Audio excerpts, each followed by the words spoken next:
എത്തുന്നതിന് മുമ്പ് സർക്കാർ ജീവനക്കാർക്ക് സന്തോഷ വാർത്ത. ഓണച്ചെലവുകൾക്ക് ആശ്വാസമായി സംസ്ഥാനത്തെ സർക്കാർ ജീവനക്കാർക്കും അധ്യാപകർക്കും പെൻഷൻകാർക്കുമെല്ലാം ഈ വർഷത്തെ ഓണം ബോണസും ഉത്സവബത്തയും പ്രഖ്യാപിച്ചിരിക്കുകയാണ് കേരള സർക്കാർ. ആർക്കൊക്കെയാണ് തുക ലഭിക്കുന്നത്, എത്ര രൂപ വീതമാണ് ലഭിക്കുക എന്നതിനെക്കുറിച്ച് കൂടുതൽ അറിയാം ഓൺലൈൻ വേഡ് മലയാളത്തിലൂടെ. അതിനു മുന്നേ ചാനലൊന്ന് സബ്സ്ക്രൈബ് ചെയ്യാൻ മറക്കല്ലേ. സംസ്ഥാനത്തെ സർക്കാർ ജീവനക്കാർക്ക് ഓണം പ്രമാണിച്ച് ബോണസും ഉത്സവബത്തയും പ്രഖ്യാപിച്ചിട്ടുണ്ട്. ബോണസിന് അർഹതയുള്ള സർക്കാർ ജീവനക്കാർക്ക് 4500 രൂപ ബോണസായി ലഭിക്കും. അതേസമയം ബോണസിന് അർഹതയില്ലാത്തവർക്ക് 3000 രൂപ ഉത്സവബത്തയായും നൽകും. ഒപ്പം സർവീസ് പെൻഷൻകാർക്ക് 1250 രൂപയും ലഭിക്കുന്നതാണ്. ഈ തുക ഓഗസ്റ്റ് 17 മുതൽ അക്കൗണ്ടുകളിലേക്ക് എത്തിത്തുടങ്ങും. ഉത്സവബത്തയ്ക്ക് പുറമെ അഡ്വാൻസായി 20,000 രൂപയും ലഭിക്കുന്നതാണ്. ഇത് 5 മാസം ഗഡുക്കളായി തിരിച്ചടച്ചാൽ മതിയാകും. ഇനി ആർക്കൊക്കെയാണ് ഈ ആനുകൂല്യം ലഭിക്കുക എന്ന് നോക്കാം.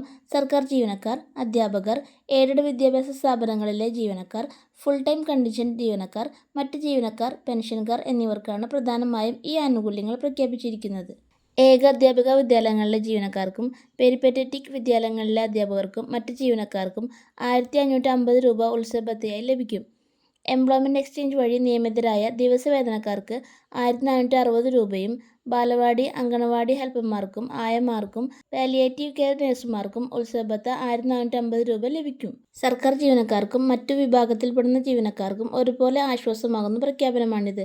ഓഗസ്റ്റ് 17 മുതൽ തുക അക്കൗണ്ടിലേക്ക് എത്തിത്തുടങ്ങും. ഈ വീഡിയോ യൂസ്ഫുൾ ആയെങ്കിൽ നിങ്ങളുടെ ഫാമിലി ആൻഡ് ഫ്രണ്ട്സിലേക്ക് ഷെയർ ചെയ്യാനും ഒപ്പം വീഡിയോ ലൈക്ക് ചെയ്യാനും ചാനൽ സബ്സ്ക്രൈബ് ചെയ്യാനും മറക്കല്ലേ. Thank you for watching.